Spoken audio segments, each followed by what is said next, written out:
Recuerdo el día en que Sergio apareció por tercera vez.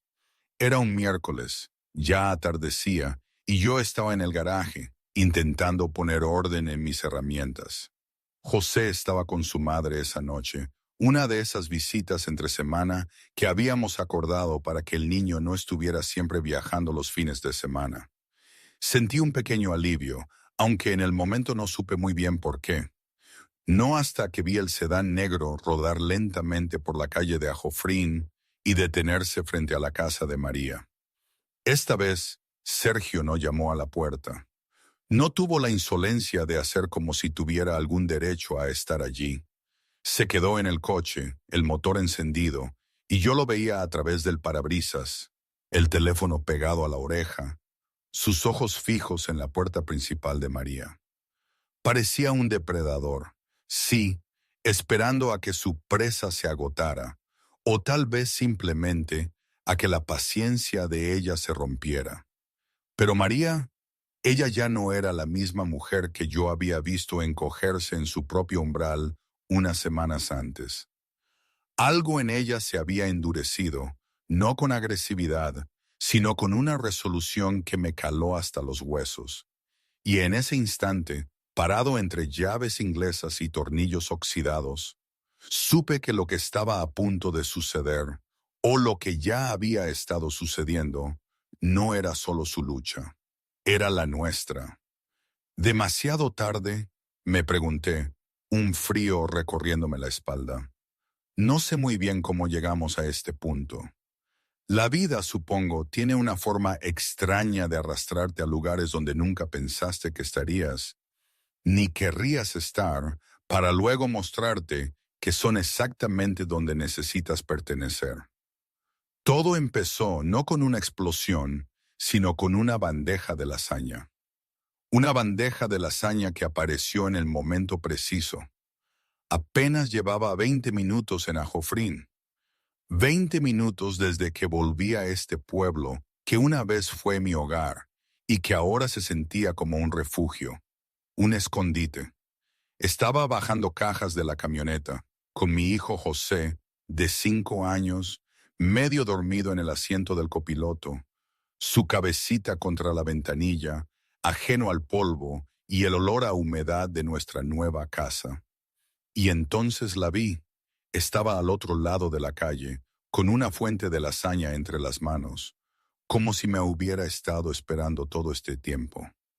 No sabía su nombre, ni la historia que llevaba a cuestas. Solo sabía que me miró y dijo, con una voz que era a la vez firme y suave, «No tienes por qué hacer esto solo». Y algo dentro de mí, algo que creía sellado a cal y canto, se abrió de golpe, con un crujido sordo. Su nombre era María Brooks, o María Gutiérrez, para que encaje mejor, y vivía en la casa de enfrente. Lo supe en los primeros 5 minutos de conversación en el porche de mi nueva casa. José, que solía ser tan tímido con los extraños, no quitaba la cara de la ventana de la camioneta, observando a la mujer que había aparecido de la nada. María me dijo su nombre con esa familiaridad de pueblo pequeño, como si yo ya debería haberlo sabido. Luego, señalando la casa detrás de ella, añadió que llevaba 6 años viviendo allí, que era terapeuta en la clínica de la calle del Pino, y que el antiguo dueño de mi casa era un señor mayor muy callado. Le di las gracias por la lasaña. La casa olía a polvo, a madera vieja y algo vagamente agrio, como a encierro. Las paredes tenían grietas en el yeso y el grifo de la cocina goteaba un ritmo lento y constante que resonaba por las habitaciones vacías. José se quedó en el pasillo, apretando su osito de peluche, mirándome con esa clase de confianza que me apretaba el pecho. Nunca había tenido un hogar fijo. Habíamos pasado de un apartamento de la base militar a casa de la madre de mi ex esposa durante el divorcio, luego a un motel en las afueras de Toledo durante 3 semanas, mientras yo raspaba hasta el último céntimo para poder comprar esta casa en Ajofrín. José tenía 5 años, y esta era la primera vez que tendría su propia habitación. Una habitación para él solo. Eso era algo, ¿no? Un pequeño avance. Yo había servido 2 veces en el extranjero. Volví a un matrimonio que ya no me reconocía. Mi esposa, mi ex esposa ahora, me lo dijo sin rodeos. El hombre que regresó no era el hombre con el que se casó. Y no se le equivocaba. Había perdido peso, el sueño, la capacidad de sentarme en una habitación tranquila sin escanear cada puerta, cada ventana. El divorcio se finalizó 7 meses antes de la mudanza. Y para entonces yo ya había dejado de luchar por cualquier cosa que no fuera la custodia de José. Obtuve la custodia compartida, cada 2 fines de semana y festivos, lo cual se sentía como una derrota, incluso cuando la jueza lo calificó de justo. Volver a Jofrín, el pueblo donde crecí, el único lugar que podía permitirme con una pensión de veterano mientras buscaba un trabajo estable, no se sentía como un regreso a casa. Se sentía como una retirada, una rendición silenciosa a las circunstancias. La primera semana fue todo trabajo. Remendé la barandilla del porche. Reemplacé el grifo que goteaba sin descanso. Pinté la habitación de José de un azul pálido porque él había pedido un color cielo. Todas las noches, después de que José se dormía, me sentaba en los escalones del porche, mirando la calle. Me preguntaba si había tomado la decisión correcta, si este lugar, con todos sus recuerdos y fantasmas, era lo que Gisé necesitaba.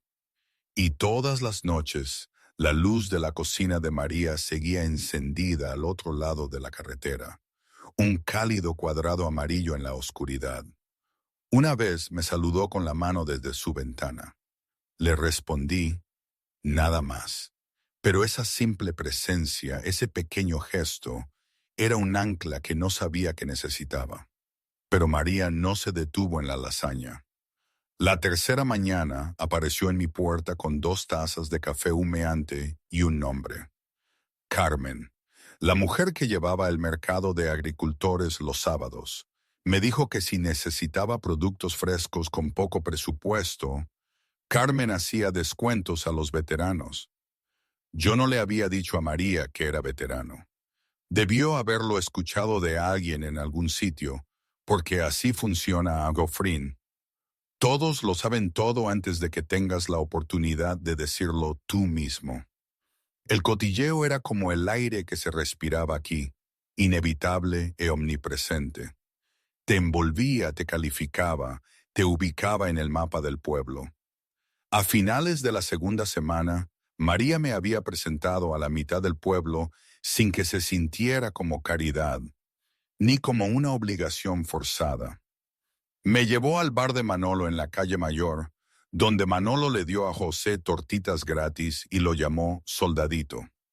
Mencionó que la ferretería de Pedro en la Avenida del Roble tenía un descuento los fines de semana y que Pedro buscaba ayuda a tiempo parcial. Me habló del tablón comunitario de la biblioteca, donde la gente publicaba pequeños trabajos, arreglos de vallas, cortar el césped, montar muebles, cosas que un hombre con entrenamiento militar y manos fuertes podía hacer fácilmente. Cada sugerencia la entregaba de la misma manera, de forma práctica, sin lástima, sin florituras. Lo que me inquietaba no era la ayuda en sí, sino la forma en que María me miraba cuando la ofrecía. No me miraba como si estuviera roto, como si fuera un proyecto. Me miraba como si entendiera algo sobre empezar de nuevo que la mayoría de la gente solo pretendía comprender. Había una estabilidad en ella que no era heredada, sino ganada, como si la hubiera construido desde cero después de que algo la hubiera derribado. Esos pequeños detalles, como el flash rápido de una pantalla de teléfono que apartaba de golpe, como si hubiera visto algo que no quería ver, o el modo en que cerraba su puerta con doble vuelta cada noche antes de bajar del porche.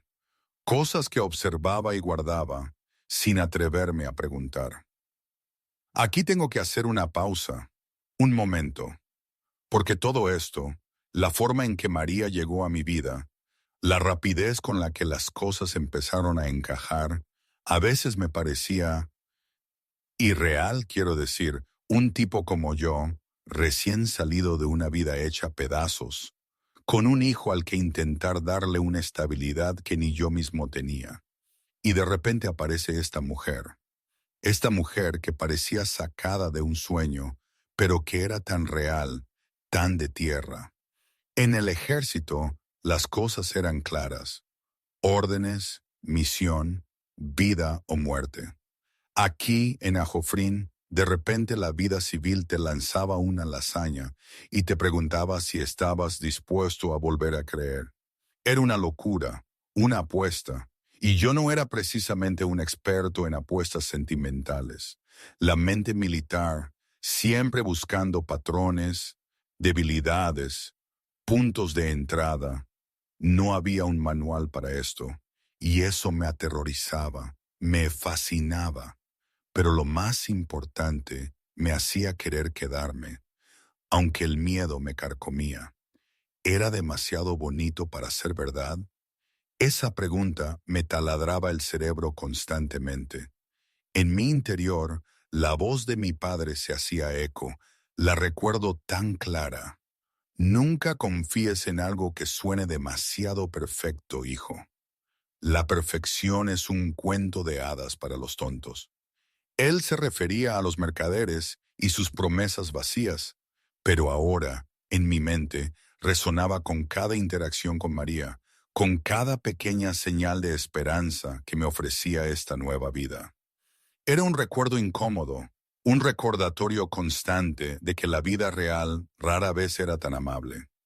Pero entonces la miraba a ella, y por un momento, solo por un momento, me permitía dudar de mi padre.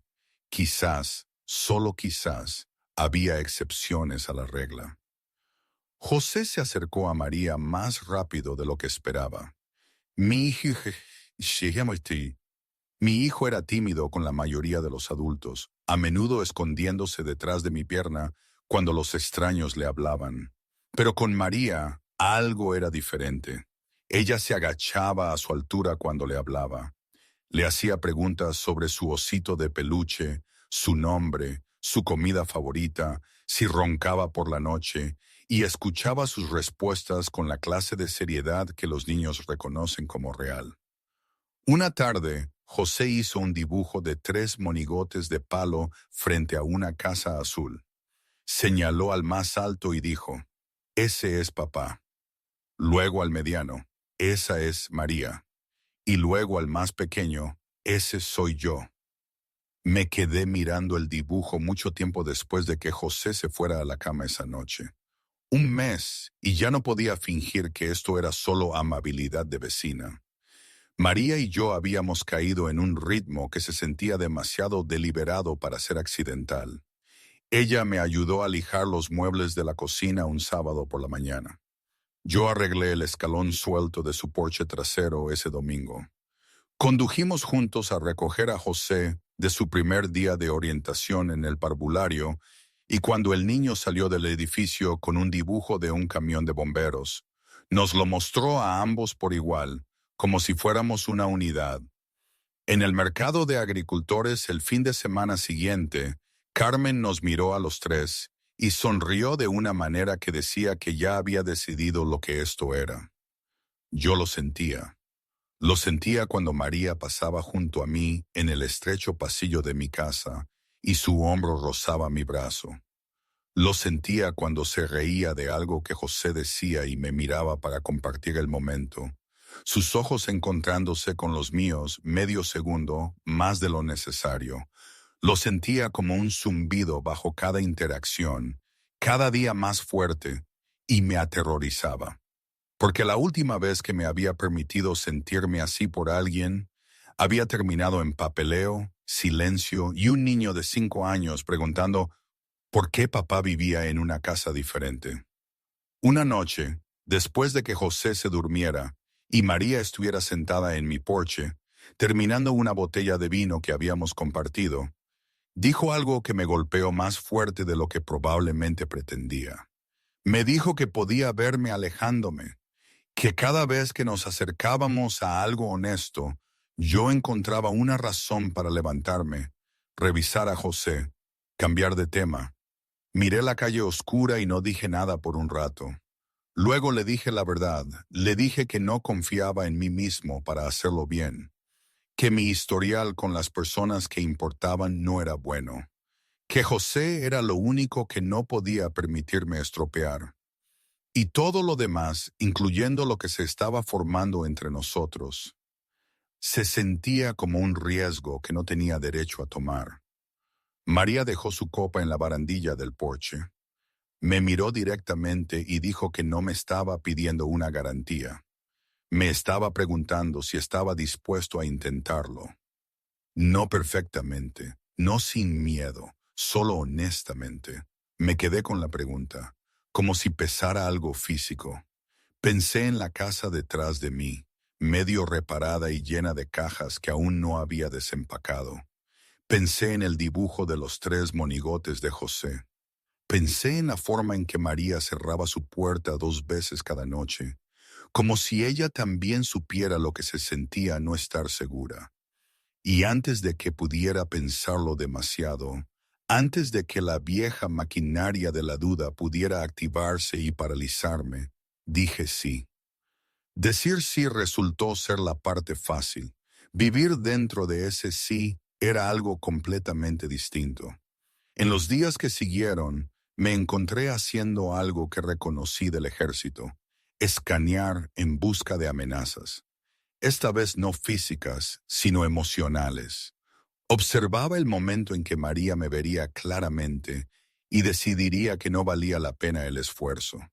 Observaba el momento en que José se apegaría demasiado y luego saldría herido. Observaba el momento en que el pueblo empezaría a hablar, y sabía que era solo cuestión de tiempo, porque a Jofrín no dejaba que nada se mantuviera privado por mucho tiempo. Empezó en el bar de Manolo. Manolo me rellenó el café una mañana y me preguntó, con una naturalidad calculada, si María era la que me estaba ayudando a asentarme. La forma en que lo dijo tenía un peso que no tenía nada que ver con el café. En la ferretería, Pedro mencionó que María era una buena mujer y que se merecía a alguien estable. La implicación se sentó entre nosotros como una piedra en el mostrador. Incluso Carmen, en el mercado de agricultores, ladeó la cabeza un sábado y me dijo que me veía más feliz que la primera vez que me había conocido, y luego lanzó una mirada a María con una sonrisa que hizo que la observación se sintiera como un veredicto. Nadie dijo nada cruel. No hacía falta. La simple y omnipresente conciencia de que mi vida estaba siendo observada y narrada por gente que apenas conocía fue suficiente para que se me erizara la piel. Empecé a retirarme de pequeñas maneras que esperaba que María no notara. Dejé de sugerir que cenáramos juntos durante la semana. Nuestras conversaciones se hicieron más cortas, más superficiales. Cuando José preguntó si María podía venir a su primer día de verdad en la guardería, le dije quizás, que el niño entendió correctamente como un no. Por la noche, acostado en la cama con el ventilador de techo haciendo clic encima de mí, discutía conmigo mismo. Una voz decía que estaba protegiendo a mi hijo. Otra voz decía que me estaba protegiendo a mí mismo y lo llamaba ser padre. Pensé en las palabras de mi ex esposa durante el divorcio, que yo tenía un don para estar físicamente presente y emocionalmente ausente al mismo tiempo. Había odiado por decirlo. Me odiaba más a mí mismo por saber que tenía razón. María lo notó. Por supuesto que lo notó. Era terapeuta. Y más que eso, era alguien que había pasado años aprendiendo a leer la distancia que la gente ponía entre sí misma y las cosas que deseaba. No me confrontó inmediatamente. En cambio, me dio exactamente el espacio que parecía estar pidiendo, y la ausencia de ella se sentía más fuerte que su presencia jamás lo había hecho. Pasaron 3 días sin que llamara a mi puerta. José preguntó por ella 2 veces. Le dije que María estaba ocupada con el trabajo, lo cual probablemente era cierto, pero se sintió como una mentira. Finalmente, un viernes por la tarde, María me envió un solo mensaje de texto. Una amiga tiene una cabaña en un lago a unos 40 minutos al norte. Está libre este fin de semana. Dijo que José podía venir o no. Dijo que era solo una invitación, no una prueba. Leí el mensaje 3 veces. Luego llamé a mi ex esposa y le pregunté si podía quedarse con José el fin de semana. No era mi turno, pero accedió sin preguntar por qué. Dejé a José el sábado por la mañana, conduje a casa y me senté en mi camioneta durante 10 minutos antes de enviarle un mensaje a María. Le dije que yo conduciría. La cabaña era pequeña y sencilla, retirada del agua detrás de una hilera de abedules. Llegamos al atardecer y pasamos la primera hora sin hacer nada importante, llevando las bolsas, abriendo ventanas, averiguando cómo funcionaba la vieja estufa. El silencio entre nosotros no era cómodo ni incómodo. Era el tipo de silencio que existe cuando dos personas saben que una conversación está por venir y ninguna quiere empezarla. Comimos bocadillos en el muelle mientras el sol se ponía detrás de los árboles, y luego María dejó su plato a un lado y me miró de esa manera suya, directa y paciente, como si pudiera esperar el tiempo que fuera necesario. Yo hablé primero. Le dije que me había estado alejando y que sabía que ella lo sabía. Le dije que el pueblo nos estaba observando y me hacía sentir como si cada movimiento que hacía fuera calificado. Le dije que estaba aterrado de volver a fallar, no solo con ella, sino con José, con la casa, con la idea de que pudiera construir una vida que se mantuviera unida. Le dije que en el ejército las reglas eran claras. Seguías órdenes, completadas la misión, volvías a casa o no. Pero aquí, en esta vida civil, con sus bordes suaves y sus opciones abiertas, ya no sabía cuál era la misión. No sabía qué era suficientemente bueno. Y cada vez que me acercaba a algo que se sentía como felicidad, una parte de mí empezaba a contar atrás hasta el momento en que me lo quitarían. María lo escuchó todo sin interrumpir. Cuando terminé, no intentó arreglar lo que había dicho ni reformularlo con un lenguaje clínico. En cambio, me contó algo sobre sí misma que nunca le había dicho a nadie en Ajofrín. Dijo que antes de mudarse a este pueblo, había estado en una relación de casi 4 años con un hombre que controlaba cada rincón de su vida. Él elegía su ropa, monitoreaba su teléfono, la convenció lenta y metódicamente de que estaba demasiado rota para sobrevivir sin él. Cuando finalmente se fue, condujo 8 horas sin parar con solo una bolsa en el asiento trasero y se mudó a la casa frente a la mía. Ella reconstruyó todo desde cero.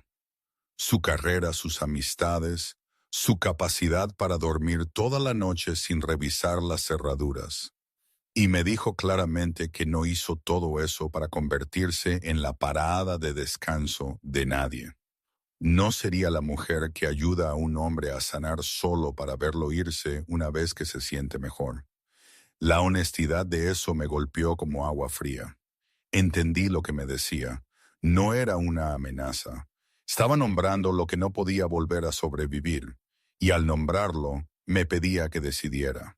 No con promesas o grandes gestos, sino con la única moneda que importaba entre dos personas que habían naufragado. Me estaba pidiendo que me presentara.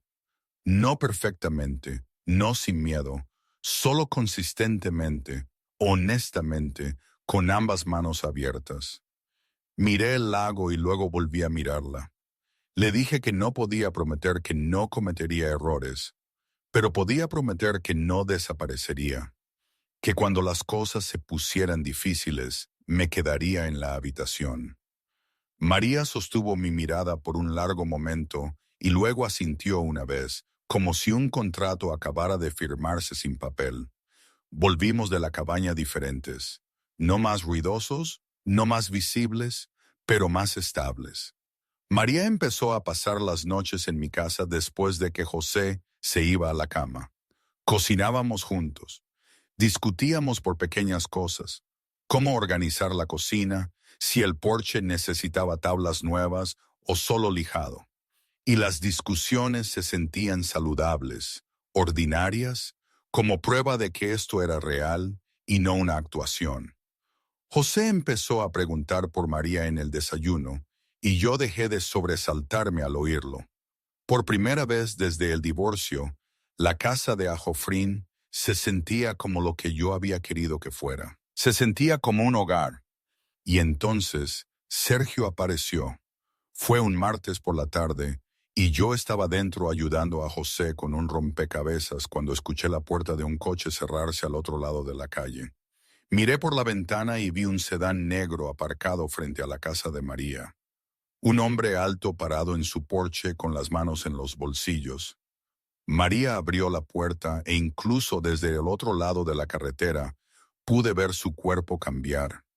Sus hombros se encogieron, su postura se hizo más pequeña, como si algo dentro de ella intentara ocupar menos espacio. El hombre habló. María negó con la cabeza. El hombre siguió hablando. Después de unos minutos, María volvió a entrar y cerró la puerta, y el hombre se quedó en el porche un momento más antes de volver a su coche y marcharse. María no lo mencionó esa noche. Yo no pregunté, pero a la mañana siguiente la vi a través de la ventana de su cocina, sentada en la mesa con su teléfono en la mano, mirándolo, la forma en que solía hacerlo, boca abajo, luego lo cogía, luego boca abajo otra vez. Le envié un mensaje preguntándole si estaba bien. Ella respondió con una sola palabra: bien. Yo sabía lo que esa palabra significaba viniendo de alguien que usaba el lenguaje para ganarse la vida. Significaba todo lo contrario. 2 días después, recibí una llamada telefónica que añadió una segunda fractura a una semana ya frágil. Un hospital de Toledo me ofrecía un puesto de mantenimiento de instalaciones a tiempo completo, con horario fijo, beneficios, un salario casi el doble de lo que estaba reuniendo con los trabajos esporádicos por el pueblo. La representante de Recursos Humanos dijo que necesitaban una respuesta en 10 días. Me senté en mi porche trasero con el teléfono en la mano y sentí cómo la tierra se movía bajo mis pies. Toledo estaba a 3 horas. Aceptar el trabajo significaría sacar a José de la guardería, dejar la casa que acababa de empezar a arreglar y poner distancia entre yo y la única persona que me había hecho creer que quedarse en un solo lugar valía la pena. Le conté a María la oferta esa misma tarde y observé su rostro cuidadosamente mientras lo decía. No se inmutó, no lloró. Me hizo preguntas prácticas. ¿Cuál era el salario? ¿Cómo eran las horas? Si el puesto incluía vivienda. Y luego dijo algo que se quedó conmigo mucho después de que terminara la conversación. Dijo que ella no sería la razón por la que yo rechazara una vida mejor para su hijo, y tampoco sería la razón por la que aceptara una peor. La decisión tenía que ser mía, tomada por las razones correctas, y ella respetaría lo que yo eligiera. Fue lo más generoso que nadie me había dicho jamás, y eso hizo la elección infinitamente más difícil. ¿Qué harías tú en mi lugar? ¿Arriesgarías la estabilidad por una sensación o la sensación por la estabilidad? Sergio volvió un sábado por la tarde. Esta vez, yo estaba en mi propio porche cuando el sedán negro se detuvo. Esta vez, lo observé todo. Sergio salió del coche con la lenta confianza de un hombre que creía que aún poseía algo en esa casa. Llamó a la puerta de María y cuando ella abrió, él no esperó una invitación. Dio un paso hacia adelante lo suficientemente cerca como para que María tuviera que retroceder, y yo lo vi intentar tomar su mano, no agresivamente, sino con delicadeza, casi con ternura, lo que lo hacía peor porque reconocía el gesto por lo que era. Era posesión disfrazada de afecto. María retiró su mano, pero Sergio siguió hablando, siguió inclinándose, siguió ocupando un espacio que no era suyo. Mi cuerpo reaccionó antes de que mi mente pudiera procesarlo. Ya estaba fuera del porche y a medio camino de la calle antes de registrar que me estaba moviendo. Cada instinto que había desarrollado en 2 despliegues de combate se disparaba a la vez. Proteger, intervenir, neutralizar la amenaza. Pero en algún lugar entre mi jardín y el suyo, una voz diferente se abrió paso. Era la voz de María en la cabaña, diciéndome que había reconstruido su vida sola, que se había ganado su propia fuerza, que no necesitaba ser rescatada. Y entendí en ese momento congelado a mitad de paso que si irrumpía en ese porche y hacía de esto algo sobre mí, sobre mi ira, mi necesidad de proteger, mi miedo a perderla, estaría haciendo exactamente lo que Sergio siempre había hecho. La estaría haciendo más pequeña para sentirme yo necesario. Así que me detuve. Me quedé al borde de su jardín, visible pero sin avanzar. Y esperé. Sergio me notó. El hombre se giró y me miró con una expresión que era mitad diversión, mitad desafío. Dijo algo que no pude escuchar, dirigido a María, pero con la intención de que yo lo oyera. Y luego sonrió. Era el tipo de sonrisa que te desafía a reaccionar, que se alimenta de tu reacción, que gana de cualquier manera. No me moví, no hablé. Me quedé allí como un muro, presente e inamovible, y dejé que María manejara lo que le correspondía. Pero más tarde esa noche, después de que Sergio finalmente se fue, y María cruzó la calle con los ojos enrojecidos pero las manos firmes, sentí el peso de todo oprimiéndome a la vez. Sergio no se iba a ir. El trabajo de Toledo corría como un reloj. José había empezado a preguntar por qué papá parecía preocupado todo el tiempo. Y la cosa frágil que María y yo habíamos construido juntos, esa cosa cuidadosa, honesta, de presentarnos cada día, de repente se sintió como si pudiera romperse desde cualquier dirección. Me senté en el suelo de la habitación de José después de que el niño se durmiera, escuchando su respiración, y pensé, este es el momento en que todo se mantiene unido o se desmorona. Y no sabía cuál sería. Sergio volvió por tercera vez. Como dije, era un miércoles por la tarde y José estaba con su madre. Yo estaba en el garaje. María debió haber visto el coche desde dentro porque salió antes de que Sergio tuviera la oportunidad de ponerse cómodo. Bajó los escalones de su porche y se detuvo al borde de su jardín, los brazos cruzados, los pies firmemente plantados. Incluso desde el otro lado de la calle, pude ver que algo había cambiado en ella. La mujer que se había encogido en su umbral durante la primera visita de Sergio no era la mujer que estaba en el césped. La María que yo vi ahora parecía alguien que había pasado los últimos días recordando exactamente en quién se había convertido después de dejar a este hombre, y no estaba dispuesta a dejar que él le quitara nada de eso. Era una fuerza silenciosa, pero inquebrantable. Sergio salió del coche lentamente, sonriendo, hablando antes de que su segundo pie tocara el asfalto. Pude escuchar fragmentos, palabras como «solo quiero hablar», «estás exagerando», «he conducido todo este camino». El lenguaje de un hombre que había aprendido que la persistencia podía disfrazarse de devoción. María lo dejó terminar, luego habló, y su voz se escuchó claramente al otro lado de la tranquila calle. Le dijo a Sergio que si volvía a su casa, llamaría a la policía. Le dijo que no quedaba ninguna conversación por tener. Le dijo que la mujer que él buscaba ya no vivía allí y que hacía mucho tiempo que no vivía en ningún lugar. La sonrisa de Sergio se desvaneció. Dio un paso adelante y María levantó su teléfono, la pantalla hacia él, el pulgar flotando sobre el teclado, y dijo 3 números en voz alta. Sergio se detuvo. Yo ya había cruzado la calle para entonces, sin correr, sin cargar, solo caminando con la clase de calma deliberada que había aprendido en lugares donde el pánico podía causar la muerte. Me detuve junto a María, no delante de ella, no entre ella y Sergio, sino a su lado, y no dije nada. No necesitaba decir nada. Mi presencia no era un rescate. Era una declaración. Decía, ella no está sola, y tú estás en minoría, y esto se acabó. Sergio me miró a mí, luego a María, luego al teléfono aún levantado en su mano. Se quedó allí por un largo momento, el tipo de momento en que un hombre calcula si su orgullo vale más que las consecuencias. Luego volvió a su coche y se marchó.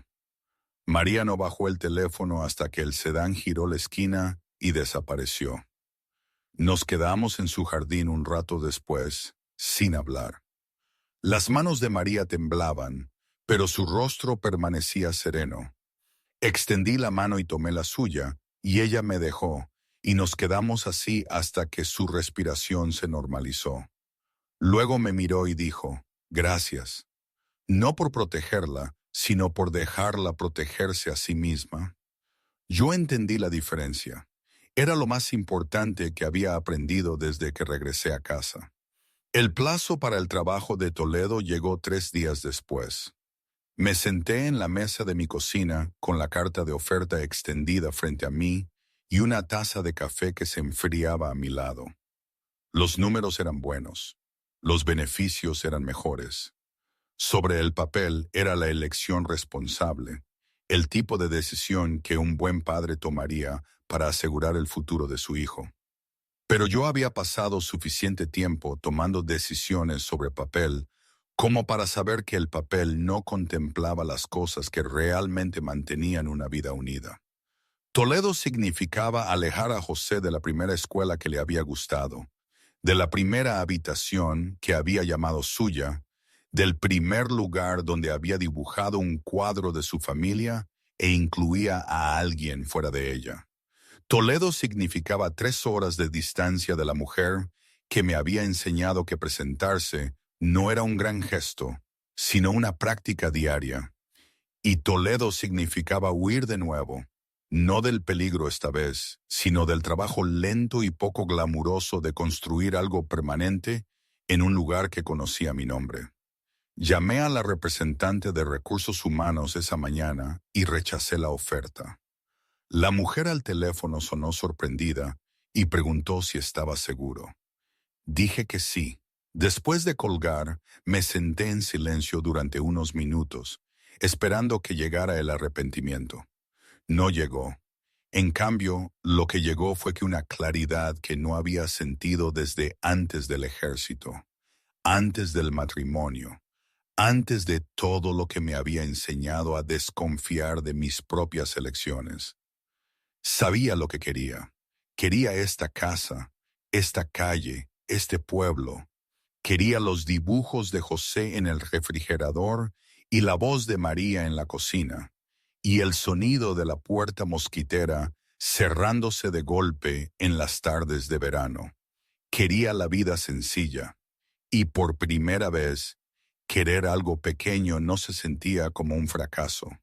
La semana siguiente, solicité un puesto de mantenimiento en el hospital regional a 20 minutos de Ajofrín. El salario era menos que el de Toledo, pero más que los trabajos esporádicos, y las horas eran fijas. Madrugar, en casa a media tarde, fines de semana libres. Recibí la llamada a los 5 días. Cuando se lo dije a María, no me dijo que estaba orgullosa de mí o que había tomado la decisión correcta. Simplemente dijo que se alegraba, honesta y llanamente, y eso fue suficiente. Las cosas siguieron adelante como lo hacen las cosas reales, sin ceremonias, sin un solo momento definitorio. Pero a través de la acumulación de días ordinarios que comenzaron a sentirse extraordinarios, solo en retrospectiva, María empezó a dejar un cepillo de dientes en mi casa, luego un cambio de ropa, luego una estantería de libros en el salón.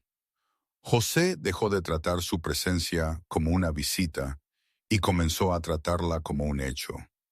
Una mañana, el niño bajó a desayunar, vio a María haciendo huevos en la estufa y se sentó en la mesa sin comentarios, como si esa siempre hubiera sido su vida. Yo observé desde el umbral y sentí que algo se desbloqueaba en mi pecho que no sabía que estaba sellado. A veces discutíamos por dinero, por la crianza de José, por si yo estaba aceptando demasiados turnos extra en el hospital. Las discusiones no eran silenciosas ni educadas, pero eran honestas, y siempre terminaban en el mismo lugar, sentados frente a frente en la mesa de la cocina, hablándolo hasta que la ira se enfriaba y el entendimiento tomaba su lugar. María me dijo una vez que el conflicto no era el enemigo de una relación, la evitación sí lo era, y yo le creí porque ella lo vivía. Para cuando el otoño se asentó sobre Ajofrín, la casa se veía diferente. Las grietas del yeso estaban rellenas. El porche tenía tablas nuevas. La habitación de José, de un azul pálido, ahora tenía una estantería que yo mismo había construido, llena de libros que María traía de la biblioteca. Cada viernes, el grifo de la cocina que una vez goteaba en el silencio ya no hacía ruido, y en su lugar estaba el ruido de algo mejor, conversaciones y pasos y el tintineo de los platos que se ponían para tres. La relación de José con su madre también se estabilizó. Yo me esforcé por hacer las transiciones más fáciles, preparando la mochila del niño sin resentimiento, hablando de mi ex esposa sin amargura, asegurándome de que Geste entendiera que tener dos hogares no significaba no pertenecer a ninguno. No fue fácil. Hubo noches en que José regresaba callado y retraído, y yo tenía que resistir la necesidad de interrogarlo o de arreglarlo. En cambio, hice lo que María me había enseñado con el ejemplo. Me senté con mi hijo. Dejé que el niño hablara cuando estuviera listo. Me presenté sin exigir nada a cambio. Un domingo por la mañana a finales de octubre, conduje al pueblo de al lado y compré un anillo.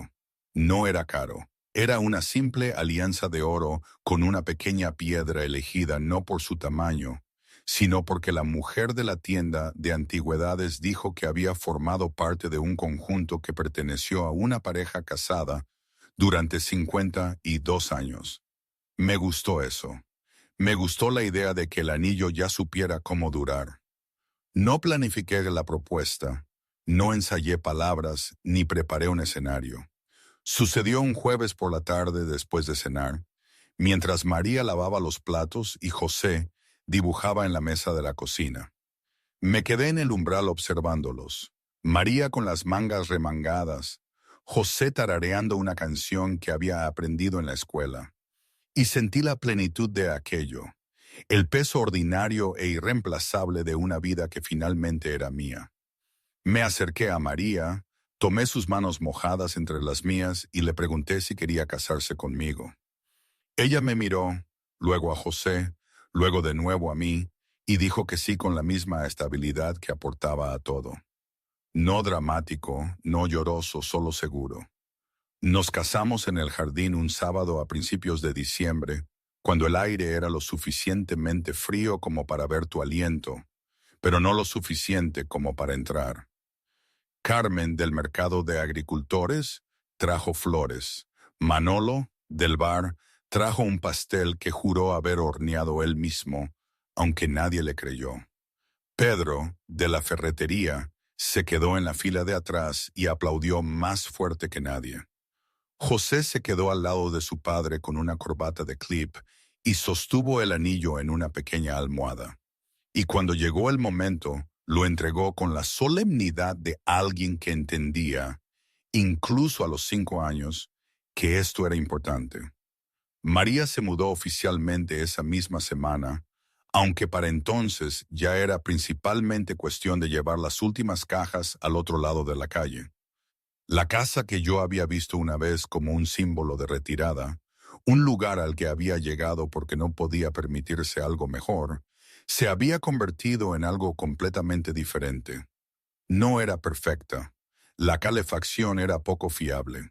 El tablón del suelo todavía crujía en el pasillo. El jardín necesitaba trabajo que probablemente nunca terminaría. Pero cada habitación contenía pruebas de la vida que estábamos construyendo.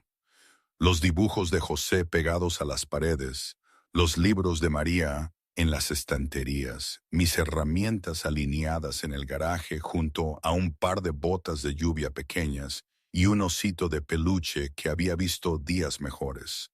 El hogar, aprendí, no era un lugar al que se llegaba. Era un lugar que se construía eligiendo quedarse.